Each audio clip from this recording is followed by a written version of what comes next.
Hello friends.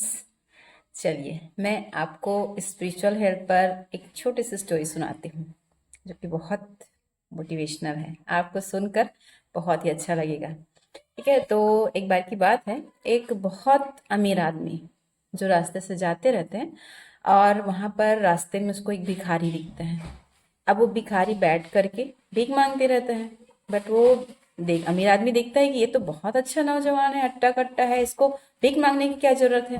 अब वो जाकर के बोलता है कि तुम तो बहुत अच्छे दिख रहे हो, बहुत हट्टे कट्टे हो, तुमको भीख मांगने की क्या जरूरत है। तो भिखारी बोलता है कि साहब मेरे पास कोई काम नहीं, अगर मुझे कोई काम मिल जाता तो फिर मैं ये भीख नहीं मांगता। तो उसने बोला ठीक है, तुमको काम की जरूरत है तो चलो मैं तुमको अपनी एक फैक्ट्री में काम देता हूँ। तुमको वहां पर एक छोटा सा काम करना है। मेरी चावल की फैक्ट्री है, तुम वहां से चावल लेकर के आना और मार्केट में जा करके बेचना, और उसको हम जब मुनाफा होगा तो आधा आधा बांट लेंगे। ठीक है। तो वो फिर भिखारी एकदम खुश हो जाता है, उसको पैर पकड़ लेता है कि आप मेरे लिए भगवान के रूप में आए हो, आप बहुत अच्छे हो, मैं आपका ये कर्ज कैसे चुकाऊंगा।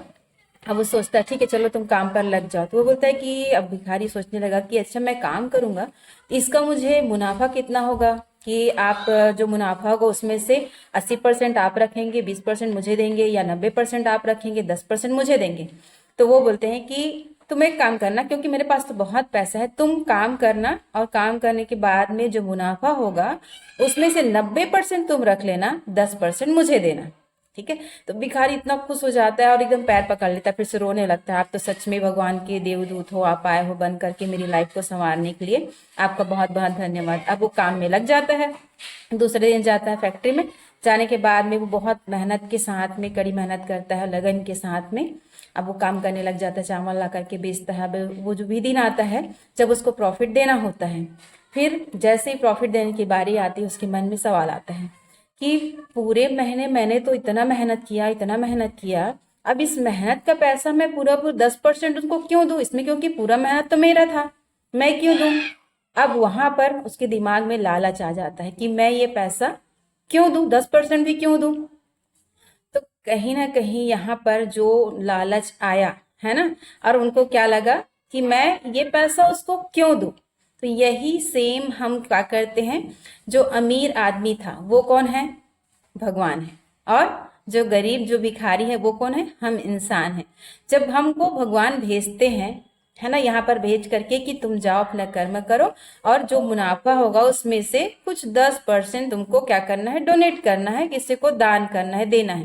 बट पहले तो हम भगवान से प्रार्थना करते हैं, मिन्नत करते हैं कि हमको ये दिला दो वो दिला दो। जब मिल जाता है प्रॉफिट देने के, प्रॉफिट मिलती है हमको, प्रॉफिट देने के टाइम पर हमको क्या लगता है, ये सारा कुछ मेरे मेहनत का पैसा है, तो मैं क्यों किसी को डोनेट करूं, मैं क्यों इसको ये दूं। जिसने भगवान ने हमको सब कुछ दिया है ना, हम उसके लिए क्या सोचते हैं, दान करने के लिए, ये तो मेरे हक का है, मेरी मेहनत की कमाई है, मैं क्यों डोनेट करूं। तो जिसने हमको ये जन्म दिया, इतना सब कुछ दिया, हम उसके लिए इतना सोचते हैं, है ना। तो यहीं पर हम मार खा जाते हैं और यहीं पर हमको जो प्रॉफिट होने वाला रहता है, जो और हमारी अचीवमेंट होने वाली रहती है, उसी थोड़े के चक्कर में हम सब कुछ मैं यहाँ आने के बाद में सब कुछ भूल जाते हैं। माया हमको सब कुछ भुला देती है। अगर हम हमारे मेहनत का जो हम आज कमा रहे हैं उसमें से अगर कुछ परसेंट, 5% भी अगर डोनेट कर देते हैं किसी ऐसे गरीब को, क्योंकि भगवान के पास तो सब कुछ है ना, उसने हमको दिया तो हम उनको क्या दे सकते हैं। वो बोलते हैं कि तुम पूजा पाठ करने का मतलब ये नहीं कि बैठ करके मेरी भजन करो, भक्ति करो, दिन भर 24 घंटे तुम मेरी पूजा करो, है ना, आरती करो। वो बोलते हैं कि तुम अगर पूजा करना ही चाहते हो तो किसी ऐसे गरीब का जो जरूरतमंद है उसकी मदद कर दो। अपने जो कुछ प्रॉफिट आपको हो रहा है उससे कुछ पैसे मदद कर दो, या उसको थोड़ा सा कुछ दे दो जिससे उसका घर चल जाए या उसकी थोड़ी सी जिंदगी बन जाए। वही मेरी असली भक्ति है, वही मेरी असली पूजा है। तो अगर ये हम कर लेते हैं तो हम लाइफ टाइम हैप्पी रहेंगे और हमारा जो वेल्थ है वो बढ़ते ही जाएगा। बोलते हैं ना कि जितना आप बांटते हो उतना और बढ़ते ही जाता है। ये करके आप देखना। Okay, thank you so much.